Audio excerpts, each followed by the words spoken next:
A lot of people think the Cold War ended in 1991. But what if it never really ended? What if it just changed players?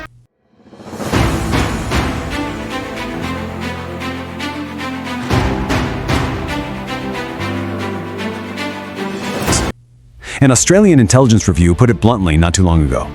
Major power conflict is, and I quote, no longer unimaginable. And listen, that's not some far-off warning about the future.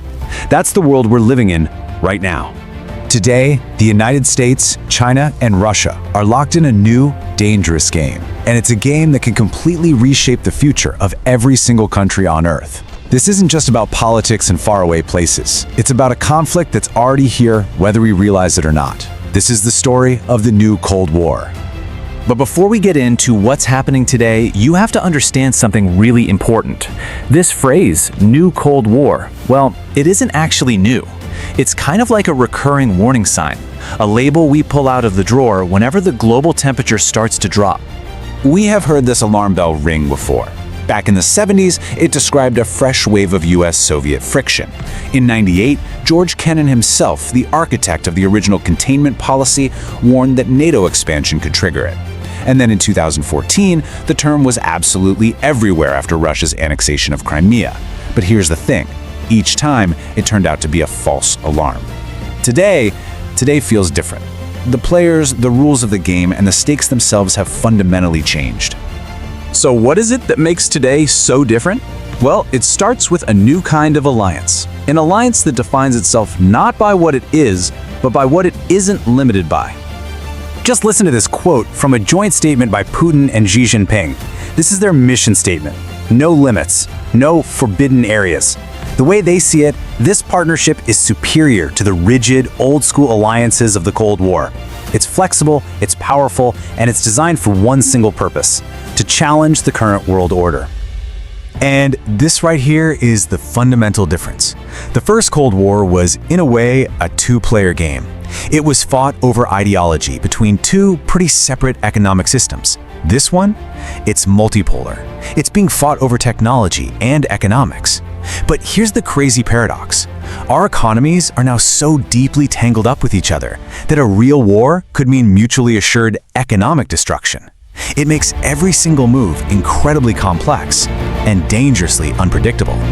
Okay, so to really understand what could actually set this whole thing off, we have to flip the map around.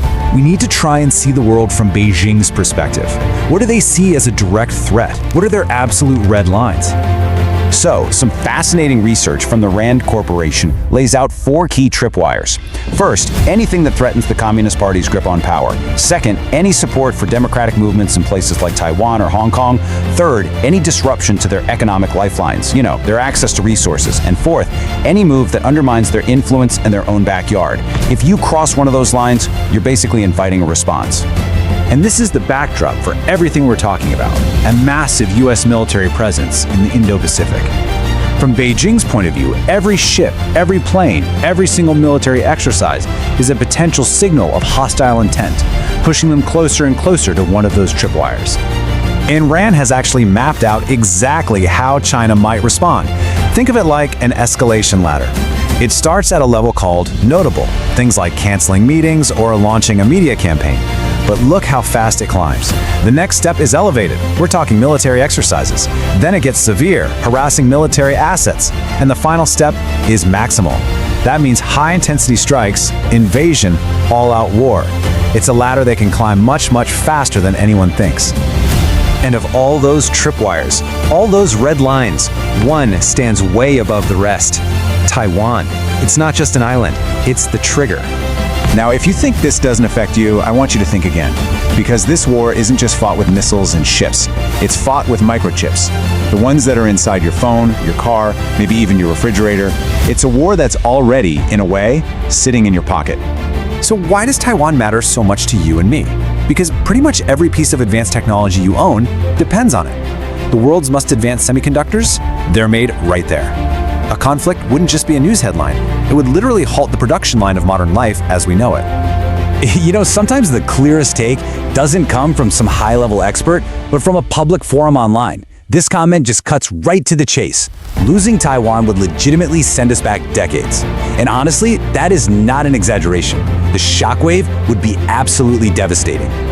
The International Monetary Fund actually tried to put a number on this potential catastrophe: $7 trillion. That is the potential cost that could be wiped from the global economy. To put that in perspective for you, that's more than the entire economies of Germany and Japan combined. Just vanished. A cost that would trigger a global depression felt in every single corner of the world. All of this leads us to the central, really unnerving question. Is this new standoff even more dangerous than the last one? And honestly, the experts are completely divided. The argument that, yes, this is more dangerous is pretty compelling. The old diplomatic safeguards and channels that kept us from disaster, well, they're gone. This conflict is just messier, way more unpredictable. But there's a powerful counterargument. Our economies are so tangled together now that a full-scale war might just be financial suicide for everyone involved. And that leaves us with a paradox that has no easy answer. So, the great ideological struggle of the 20th century might be over. But great power competition, it is back, and with a vengeance. We are all living through the opening chapters of a new, unpredictable story. And the final question remains unwritten. Will this one end in peace or in fire?